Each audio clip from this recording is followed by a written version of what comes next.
बच्चों, good morning. स्वागत है आप सभी का एप्लीकेशन की पहली क्लास में।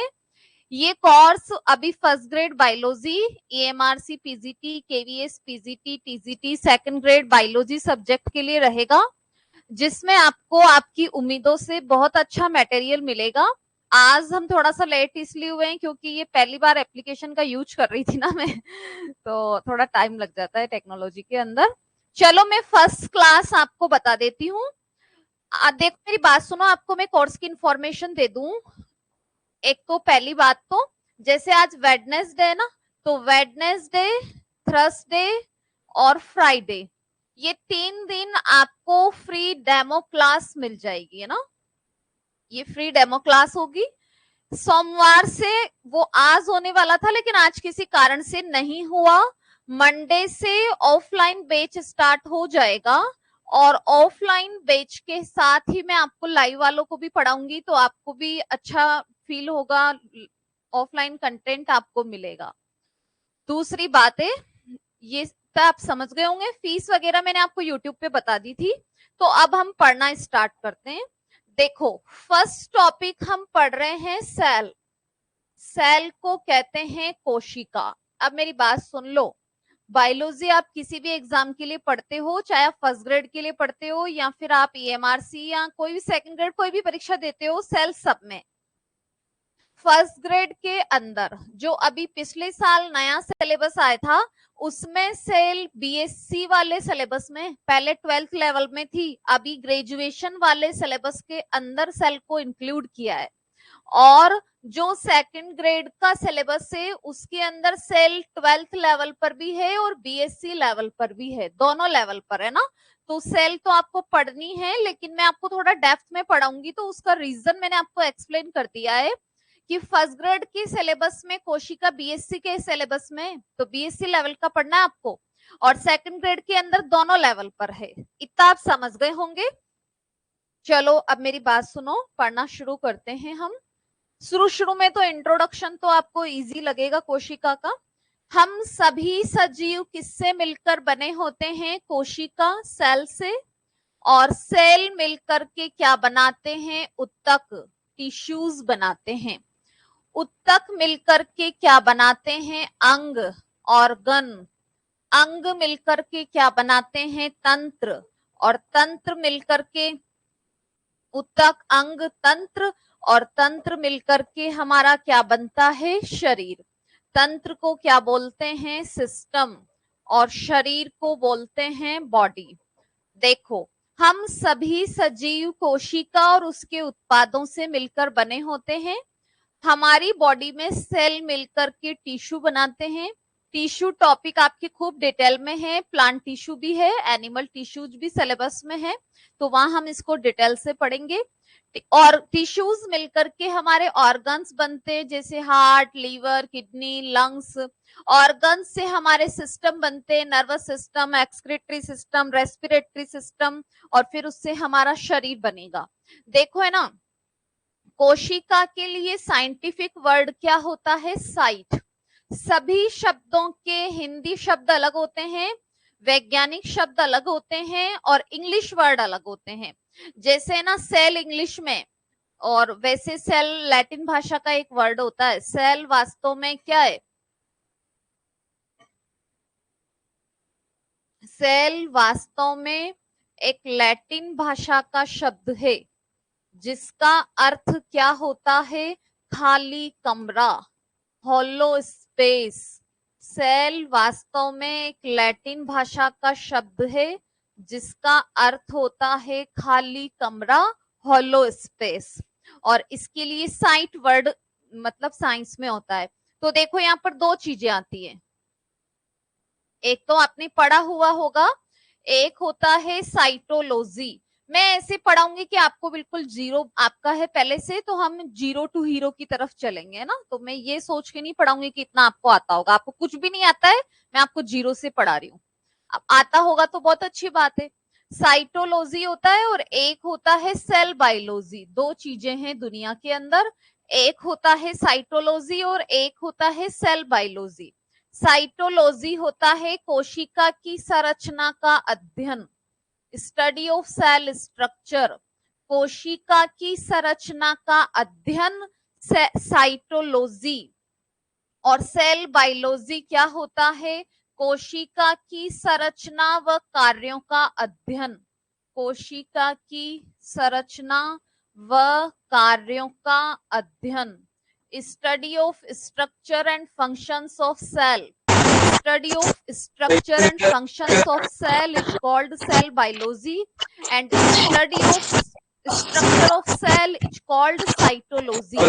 तो साइटोलॉजी में केवल कोशिका की संरचना का अध्ययन करते हैं, जबकि कोशिका की संरचना और कार्यों का अध्ययन करते हैं सेल बायोलॉजी के अंदर। पहली बात तो अच्छा, और ये भी बता दूं, क्लासेज आपकी 2-2, 3-3 घंटे रहेगी, क्योंकि ये फर्स्ट ग्रेड लेवल का सिलेबस है जो आधे घंटे में पूरा नहीं होगा। तो आप मेंटली प्रिपेयर रहना, 2 घंटे 3 घंटे की मिनिमम क्लास होगी, तब जाके हम सिलेबस कवर कर पाएंगे। अच्छा, फिर हम लिख रहे हैं फादर ऑफ साइटोलॉजी। एक तो है फादर ऑफ साइटोलॉजी और एक है father of Indian cytology. Father of cytology और फादर ऑफ इंडियन साइटोलॉजी। अच्छा देखो, फादर ऑफ साइटोलॉजी कौन है? सीपी श्वानसन। फादर ऑफ, वैसे मॉडर्न साइटोलॉजी भी कहते हैं इनको, फादर ऑफ मॉडर्न साइटोलॉजी। आधुनिक कोशिका विज्ञान के जनक कौन है? सीपी श्वानसन। और फादर ऑफ इंडियन श्वानसन है। और फादर ऑफ इंडियन साइटोलॉजी, तो इंडियन का नाम तो इंडियन जैसा ही होगा, AK Sharma. Father of Indian cytology कौन है? AK शर्मा। याद कर लो, फादर ऑफ मॉडर्न साइटोलॉजी है सीपी श्वानसन और फादर ऑफ इंडियन साइटोलॉजी कौन है? AK शर्मा। इतना समझ गए? एक तो ये याद रख लो, साइटोलॉजी कोशिका की संरचना का अध्ययन, सेल बायोलॉजी है कोशिका की संरचना और कार्यों का अध्ययन। अच्छा, फादर ऑफ मॉडर्न साइटोलॉजी है सीपी श्वानसन और फादर ऑफ इंडियन साइटोलॉजी कौन है? AK शर्मा। अब देखो, सबसे पहली बात, कोशिका की डिस्कवरी, ये बहुत ही कॉमन क्वेश्चन भी है। कोशिका सेल, कोशिका की खोज किसने की है? रॉबर्ट हुक ने। कोशिका की खोज रॉबर्ट हुक ने 1665 में की थी। 1665 में रॉबर्ट हुक ने सेल को डिस्कवर किया था और इसने कौन सी सेल को डिस्कवर किया था? डेड सेल, मृत कोशिका को इसने खोजा था। देखो, वैसे कोई कोशिका मृत नहीं होती है, वास्तव में ना इसको जो मिला था ना, वो वास्तव में क्या था? कॉर्क। वास्तव में इसको कॉर्क मिला था। कॉर्क क्या है? कॉर्क एक लकड़ी का टुकड़ा है। कॉर्क एक लकड़ी का टुकड़ा है जो इसने किसमें से निकाला था? ये लकड़ी का टुकड़ा इसने एक प्लांट है जिसका नाम है क्वेर्कस सुबर। क्वेर्कस सुबर नामक पादप से प्राप्त किया। क्वेर्कस सुबर नामक पादप से प्राप्त किया। देखो मेरी बात सुनो, ये रॉबर्ट हुक ने सेल को डिस्कवर किया था, डेड सेल को कॉर्क में से डिस्कवर किया था। कॉर्क ऐसा था मधुमक्खी के छत्ते के जैसा, जिसमें इसको मधुमक्खी के छत्ते की तरह ये खाली स्थान नजर आए थे और इन खाली स्थानों को ही इसने क्या नाम दिया था? सेल। ये जो हॉलो स्पेस थे ना, इन हॉलो स्पेस को इसने सेल नाम दिया था। तो मैंने आपको अभी बताया था ना, अभी मैंने आपको बताया था, सेल वास्तव में एक लैटिन भाषा का वर्ड है जिसका अर्थ क्या होता है? खाली कमरा, हॉलो स्पेस होता है। तो हॉलो स्पेस एक लैटिन वर्ड है और इसने जो ये मधुमक्खी का छत्ता देखा था ना, इसमें भी इसने ये क्या देखे थे? खाली स्थान देखे थे। इन खाली स्थानों को ही इसने क्या नाम दिया था? सेल नाम दिया था। अच्छा, तो फिर इसको मृत कोशिका क्यों नाम दिया था? देखो, इसका एक्चुअल रीजन क्या है? इसको जो खाली स्थान दिखे थे ना, उस समय 1665 में सेल पर बहुत कम काम हुआ था, तो इसको जो खाली स्थान दिखे थे वो वास्तव में क्या थी? कोशिका भित्ति। वो वास्तव में क्या थी? कोशिका भित्ति, जिसे कहते हैं सेल वॉल। वो वास्तव में सेल वॉल थी। और सेल वॉल की डिस्कवरी का श्रेय भी किसको जाता है? रॉबर्ट हुक को। और सेल वॉल हमेशा किसमें पाई जाती है? प्लांट्स में पाई जाती है। और हमेशा कैसी होती है? डैडी होती है। सेल वॉल प्लांट्स में होती है, हमेशा डैडी होती है। तो रॉबर्ट हुक को जो मिली थी वो वास्तव में कोशिका भित्ति थी। चलो, इतना आप समझ गए। तो ये कॉर्क का चित्र भी मैं आपको दिखा देती हूँ।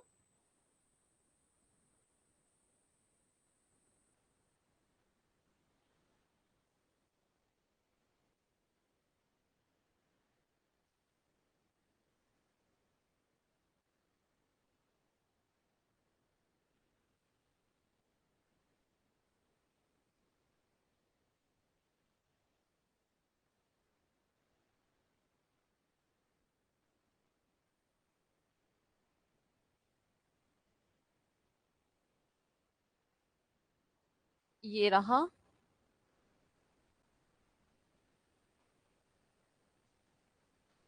देखो, ये सेल की हिस्ट्री है। ये है कॉर्क। ये छत्ते छत्ते नहीं दिख रहे? मधुमक्खी का छत्ता होता है ना, ऐसे स्पेस होते हैं, इसमें हॉल टाइप से बने होते हैं। All life is made of cells. सभी का जीवन सेल से बना होता है। Cells discovered after microscope invented. भाई सेल एक माइक्रोस्कोपिक स्ट्रक्चर है, तो सेल की संरचना का एक्चुअल ज्ञान कब मिला था? जब माइक्रोस्कोप की खोज हो गई थी। 1665 में Robert Hooke first observed cork dead tree bark. ये ना पेड़ की छाल से लिया था इसने कॉर्क। बॉक्सेज ही सा reminded him of tiny rooms. वो छोटे छोटे कमरों की तरह इसको दिखाई दिए थे। He named the empty boxes cells. Line underline कर देना। सेल नाम भी किसने दिया था? रॉबर्ट हुक ने। जो हमने ये सेल लिखा है ना, सेल शब्द किसने दिया? रॉबर्ट हुक ने। सेल शब्द भी किसने दिया था? रॉबर्ट हुक ने ही सेल वर्ड दिया था। सेल को डिस्कवर भी किया था इसने। और 16, वैसे इसमें ये सन गलत है। 1674 में फिर एंटोनी वॉन ल्यूवेनहॉक ने किसकी खोज की थी? चलो मैं लिख देती हूँ। इसके बाद में कौन सी खोज? अच्छा, रॉबर्ट हुक का एक और पॉइंट लिख लो। बीएससी तक में भी हाईएस्ट तो इसमें इतना ही पॉइंट है। रॉबर्ट हुक एक बुक लिखा था इसने, और इसकी बुक का नाम याद रखना, माइक्रोग्राफिया। माइक्रोग्राफिया नाम की इसने किताब लिखी थी, जिसमें इसने अपने कार्यों का चित्र सहित वर्णन किया था। तो रॉबर्ट हुक ने माइक्रोग्राफिया नाम से किताब लिखी थी, जिसमें इसने अपने कार्यों का चित्र सहित वर्णन किया। अब इसके बाद में ये आपने देख लिया ना, मधुमक्खी का छत्ता ऐसा ही होता है, अगर आपने देख रखा होगा तो। इसके बाद में किसकी खोज हुई थी? लिविंग सेल की। लिविंग सेल, इसको हिंदी में बोलते हैं जीवित कोशिका। अगर इंग्लिश मीडियम के बच्चे जुड़ते हैं तो हम इंग्लिश टू इंग्लिश भी पढ़ा देंगे, ठीक है। अगर आप में से कोई बच्चा इंग्लिश मीडियम का आना चाहता है तो आ जाना, बता देना मुझे, मैं पूरा इंग्लिश टू इंग्लिश भी आपको लिखा दूंगी, एक्सप्लेन कर दूंगी। लिविंग सेल को किसने खोजा था? लिविंग सेल की खोज की थी एंटोनी वॉन ल्यूवेनहॉक ने। एंटोनी वॉन ल्यूवेनहॉक ने 1674 में किसकी खोज की थी? जीवित कोशिका की। और किसमें से खोजा था इसने लिविंग सेल को? बैक्टीरिया, जीवाणु और आरबीसी। आरबीसी और हमारे दांतों की खुरचन नहीं होती कि दांतों के बीच बीच में जो भोजन फंस जाता है, आदि में से। इसको क्या बोलते हैं? टीथ के अंदर जो जम जाता है ना फूड, में से इसने खोजा था। शुक्राणु, स्पर्म सेल, शुक्राणु, स्पर्म, बैक्टीरिया, आरबीसी में से की थी। ये इसने इनमें से लिविंग सेल को डिस्कवर किया था। और इसने लिविंग सेल को डिस्कवर करके क्या नाम दिया था? एनिमल क्यूलीज। एनिमल क्यूलीज नाम दिया, एनिमल क्यूलीज नाम दिया, एनिमल क्यूलीज नाम दिया था इसने, तो ध्यान रखना। Living cell is discovered by Antonie von Leeuwenhoek in 1674, और किसमें से की थी? Bacteria, RBC and sperm cell में से इसने लिविंग सेल को डिस्कवर किया था।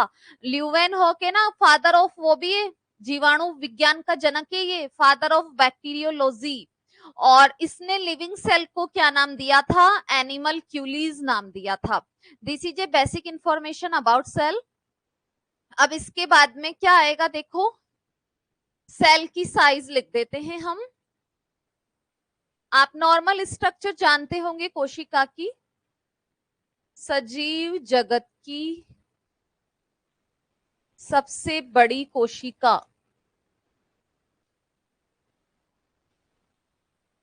Largest cell of living kingdom, largest cell of living kingdom. अब लार्जेस्ट सेल कौन सी है? शुतुरमुर्ग का अंडा, लार्जेस्ट सेल है शुतुरमुर्ग का अंडा, जिसे कहते हैं ऑस्ट्रिच ओव्यूम, और इसका जो साइज होता है ना, लगभग 15 सेंटीमीटर का व्यास है इसका, लगभग इसका व्यास कितना है ऑस्ट्रिच ओव्यूम का? 15 सेंटीमीटर। ये लार्जेस्ट सेल है। और ऑस्ट्रिच क्या है वास्तव में? तो ये आपके खूब आएगा एनिमल क्लासिफिकेशन में, आपको पूरा ऑस्ट्रिच का बारे में पता होना चाहिए।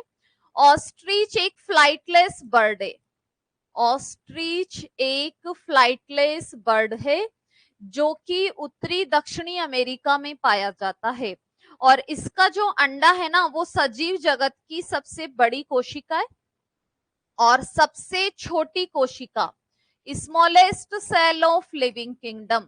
तो सबसे छोटी कोशिका कौन सी है? Mycoplasma. Smallest cell of living kingdom is mycoplasma. अब देखो, माइकोप्लाज्मा का साइज होता है लगभग 0.1 से 0.3 माइक्रोमीटर, लगभग 0.1 से 0.3 माइक्रोमीटर साइज होता है माइकोप्लाज्मा का। ये सबसे छोटी कोशिका है। माइकोप्लाज्मा को और क्या भी कहते हैं? पादप जगत का joker, joker of plant kingdom, और इसको क्या भी कहते हैं? PPLO, joker of plant kingdom, और इसको पीपीएलओ भी कहते हैं। पीपीएलओ की full form pleuro pneumonia like organism. पूरा कोर्स ऐसे ही होगा, लिखा के ही पढ़ाऊंगी। हाँ, कुछ जरूरत होगी अगर कोई थ्योरेटिकली टॉपिक है तो हम पीडीएफ से पढ़ सकते हैं, बाकी ऐसे ही पढ़ेंगे हम, है ना। ऐसे नहीं कि पीडीएफ खोल के किताब की तरह यहाँ बांच रहे हैं, ऐसे कोर्स नहीं होगा। जैसे ऑफलाइन में पढ़ते हैं वैसे ही कोर्स होगा। प्लूरो निमोनिया लाइक ऑर्गेनिज्म, ये इसकी फुल फॉर्म है। अब देखो, माइकोप्लाज्मा एक है ना माइक्रो ऑर्गेनिज्म है, जो कि स्मॉलेस्ट सेल भी होता है, लेकिन इसको जोकर ऑफ प्लांट किंगडम कहते हैं। इसका रीजन होता है कि माइकोप्लाज्मा में सेल वॉल एब्सेंट होती है, माइकोप्लाज्मा में सेल वॉल एब्सेंट होती है, cell wall is absent in mycoplasma. अब इसमें कोशिका भित्ति नहीं होती है, तो ये ना बार बार अपना रूप बदलता रहता है, बार बार अपनी शेप चेंज करता है, और शेप चेंज करता है इसलिए इसको क्या बोलते हैं? जोकर कहते हैं।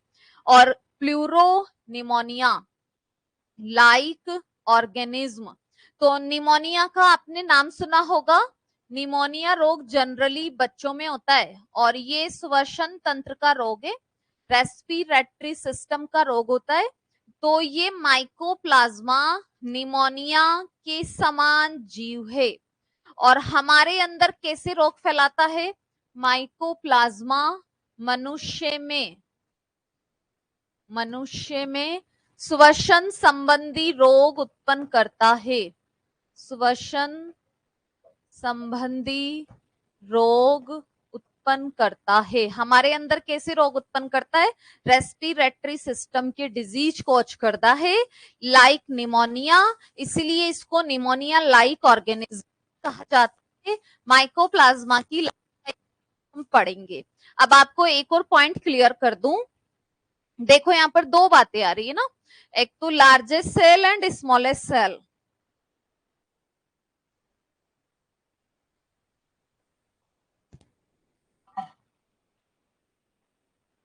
देखो सुनो, स्मॉलेस्ट सेल के अंदर है ना आपको दो आंसर मिलेंगे।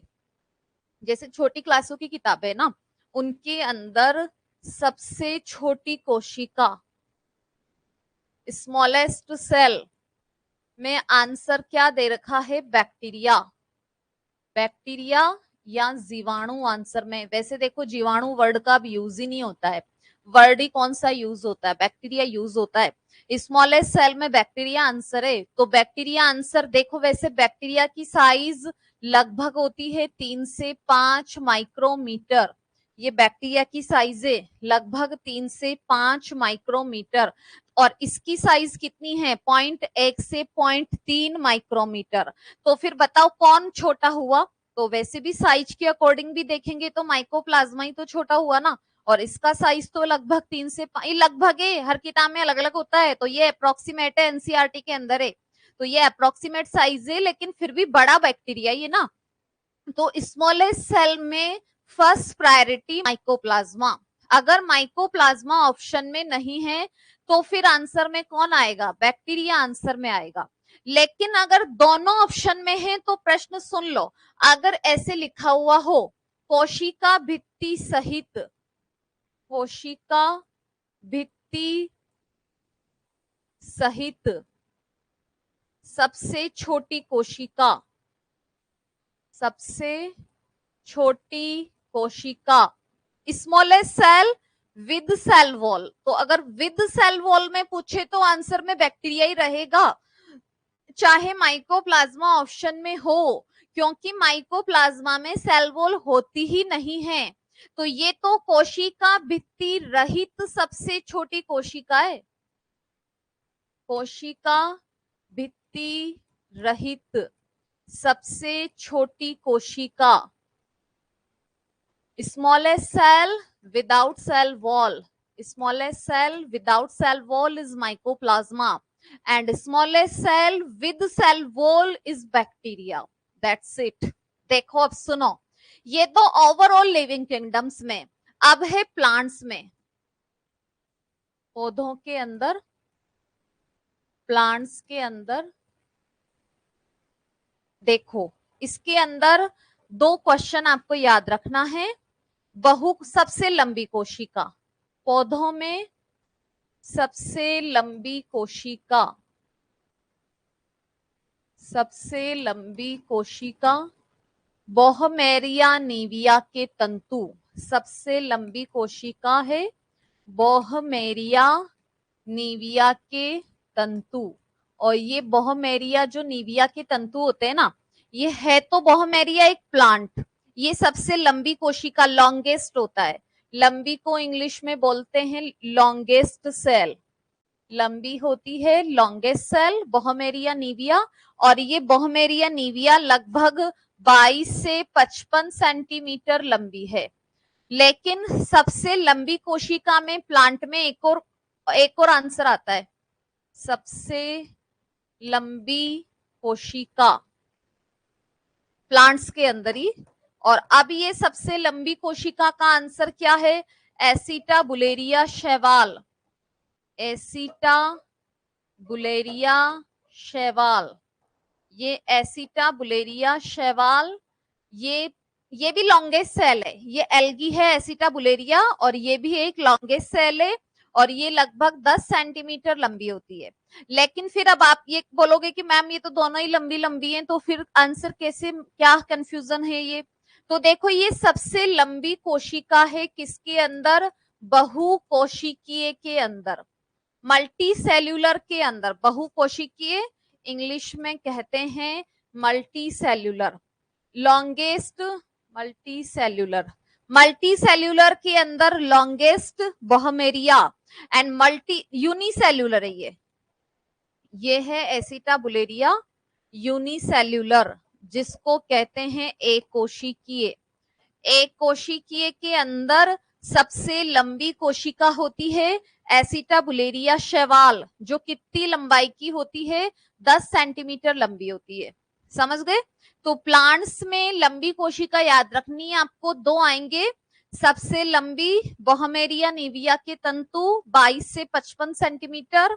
सबसे लंबी एक कोशिकीय में एसिटाबुलेरिया शैवाल, शैवाल को कहते हैं एल्गी, ये होती है 10 सेंटीमीटर लंबी होती है। इतना समझ गए? तो ये तो प्लांट्स के अंदर आ गया।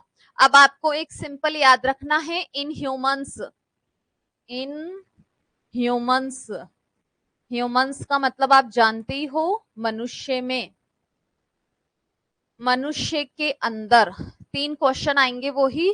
एक तो आएगा सबसे लंबी, मनुष्य के अंदर सबसे लंबी, लॉन्गेस्ट, और सबसे बड़ी, लार्जेस्ट, सबसे छोटी, स्मॉलेस्ट। तो मनुष्य के अंदर भी 3 याद रखना है, लॉन्गेस्ट, लार्जेस्ट, स्मॉलेस्ट। सबसे लंबी होती है लॉन्गेस्ट, सबसे बड़ी होती है लार्जेस्ट, और सबसे छोटी होती है स्मॉलेस्ट। तो देखो, सबसे लंबी, सबसे लंबी, वैसे आप खुद भी बता सकते हो इनका आंसर, ये वैसे कॉमन सवाल है। अब देखो, ऐसा तो है नहीं ना कि मैं डायरेक्ट कट करके आपको हाई लेवल का ही पढ़ाने लग जाऊंगी, पढ़ना तो हमें बेसिक टू एडवांस ही है ना। तो ये कुछ नए बच्चे होते हैं ना जो डायरेक्ट बीएससी करके बीएड करके आते हैं, तो वो सेकंड ग्रेड में पढ़ेंगे, उनको ये भी आंसर नहीं आते हैं।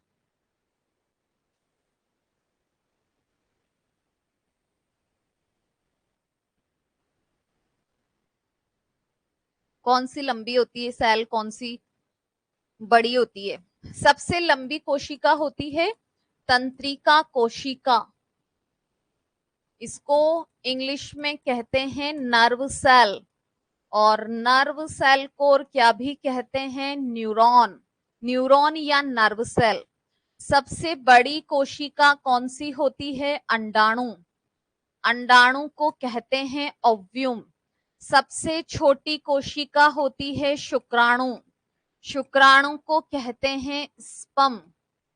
तो ये देखो, इन ह्यूमंस, मनुष्य के अंदर, और मनुष्य में तो महिला पुरुष दोनों आते हैं, तो दोनों में सबसे लंबी, दोनों में सबसे बड़ी, दोनों में सबसे छोटी। सबसे लंबी होती है तंत्रिका कोशिका या न्यूरॉन।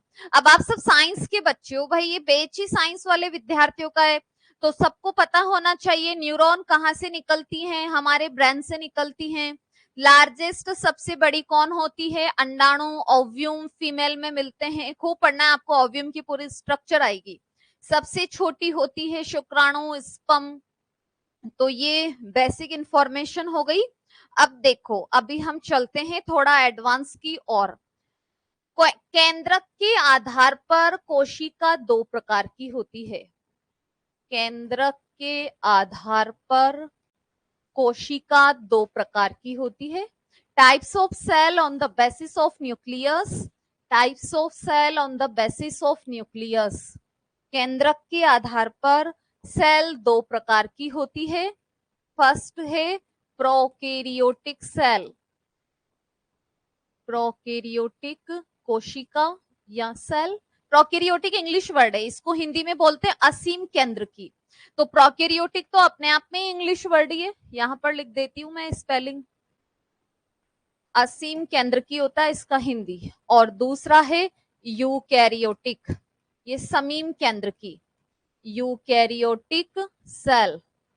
तो 2 प्रकार की सेल होती है। किसके बेस पर हमने ये 2 टाइप किए हैं? न्यूक्लियस के बेस पर ये 2 टाइप किए हैं, प्रोकैरियोटिक एंड यूकैरियोटिक। अब देखो, प्रो शब्द का मतलब क्या होता है?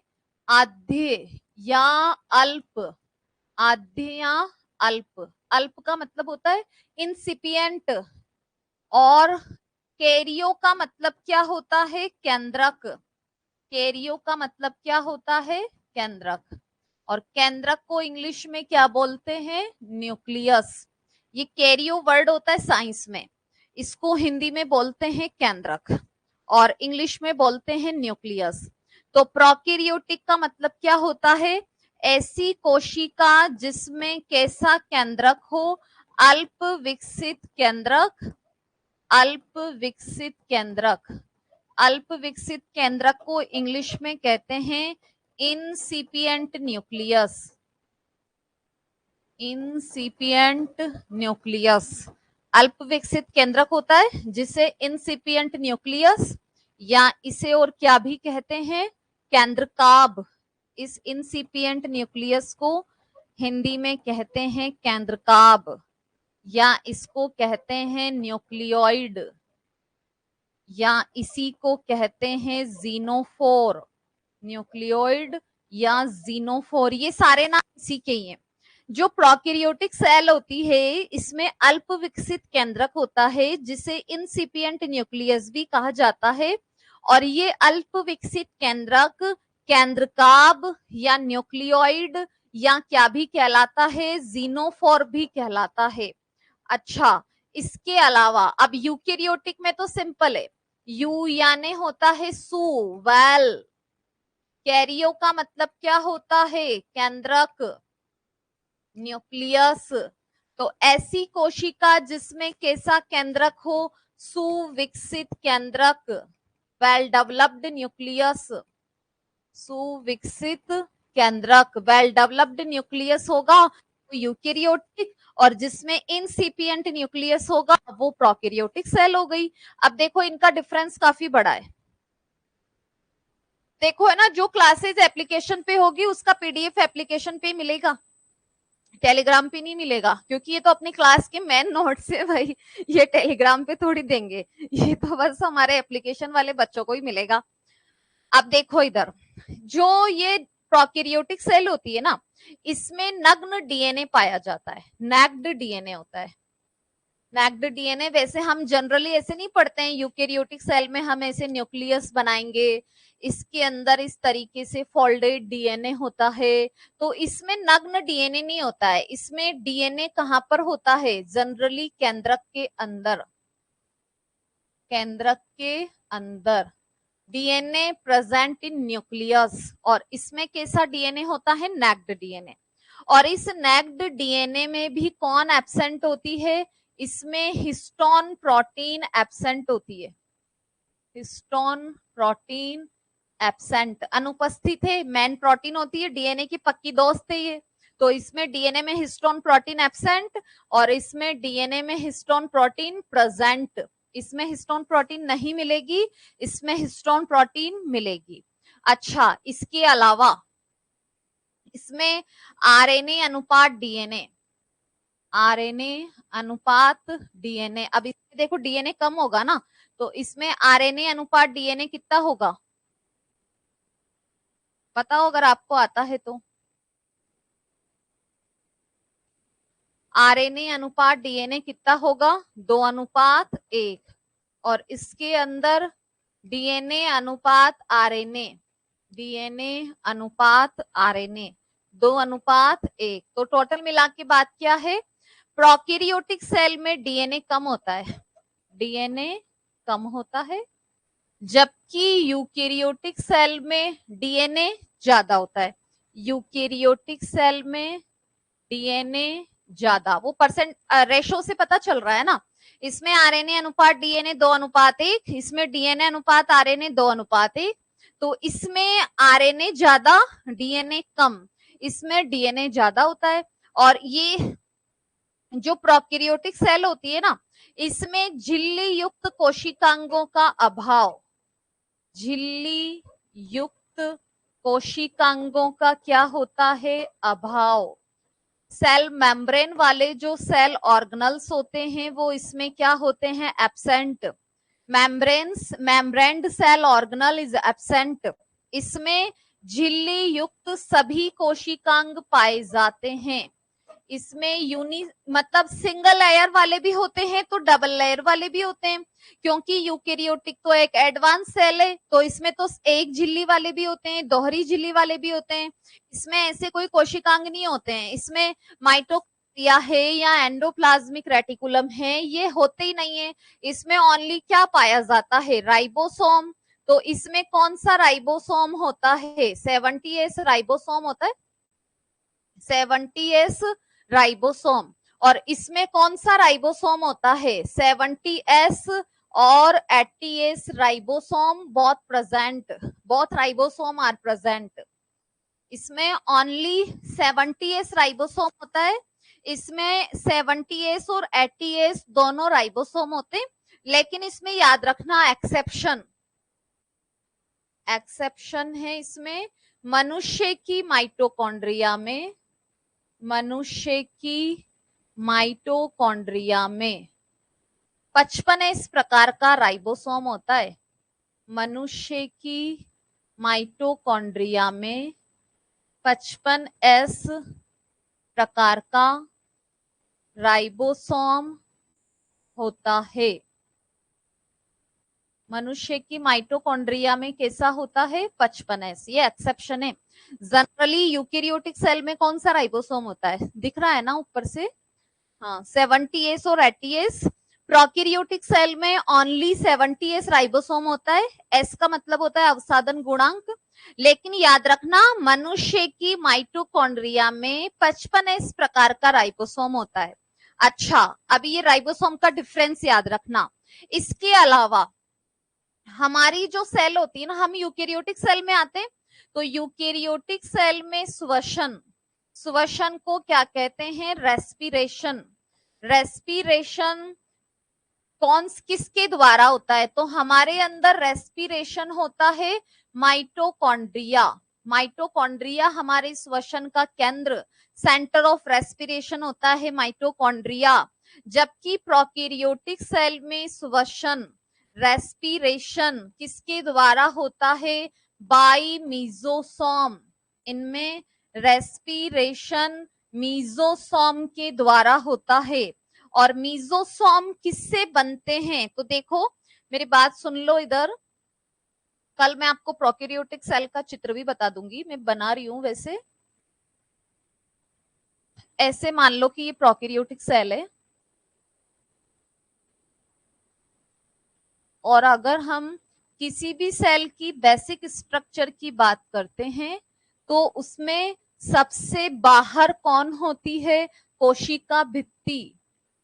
सबसे बाहर कोशिका भित्ति, या जिसे क्या कहते हैं, सेल वॉल, सेल वॉल होती है। लेकिन प्रोकैरियोटिक सेल एक चीज में और एक्सेप्शन है, इसमें ना सेल वॉल के बाहर ऐसे स्लाइम लेयर पाया जाता है। सेल वॉल के बाहर ऐसे क्या होता है, ग्लाइकोकैलिक्स का आवरण होता है। सेल वॉल के बाहर ग्लाइकोकैलिक्स का आवरण, सेल वॉल के बाहर ग्लाइकोकैलिक्स का आवरण होता है। और इस ग्लाइकोकैलिक्स के भी दो भाग होते हैं, अभी बताऊंगी, स्लाइम लेयर एंड कैप्सूल। तो देखो ये वाला चित्र है, कौन सी सेल का है ये है प्रोकैरियोटिक सेल का।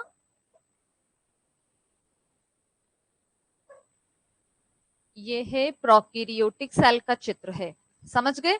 अच्छा अभी सुनो, सेल वॉल तो ये वाली है, व्हाइट कलर वाली, इसके बाहर ये जो डॉट डॉट बनाया ना, इसको ग्लाइकोकैलिक्स कहा जाता है।